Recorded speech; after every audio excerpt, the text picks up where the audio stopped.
L'histoire de la rose est mêlée à celle de l'humanité depuis la nuit des temps.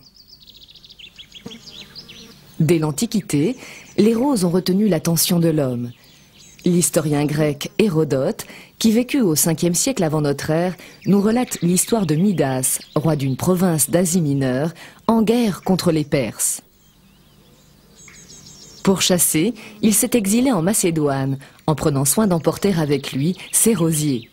Ceci témoigne d'un bel attachement aux roses et fait de lui le précurseur de tous les passionnés de cette fleur. La rose est originaire de l'hémisphère nord, des régions tempérées ou tropicales. Les rosiers étaient surtout cultivés dans l'ensemble des pays du bassin méditerranéen, ainsi qu'en Asie mineure, en Afrique du Nord, en Chine, y compris dans l'Himalaya.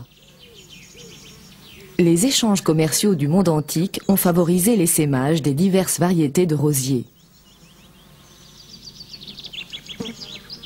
On sait que les Romains avaient la passion des roses. Ceux-ci les cultivaient dans leurs jardins et en décoraient leurs maisons.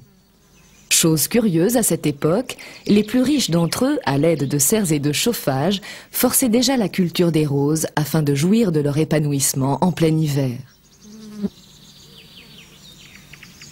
Si l'on s'intéresse au classement botanique, la rose fait partie de la famille des rosacées qui, suivant l'avis des spécialistes, comprendrait 200 espèces dans la nature. Mais c'est en milliers qu'on compte les variétés cultivées. Depuis des années, les plants sont essentiellement reproduits par greffage et se vendent à des millions d'exemplaires. Le rosier est une plante ligneuse, à feuillage caduc, dans la majorité des cas.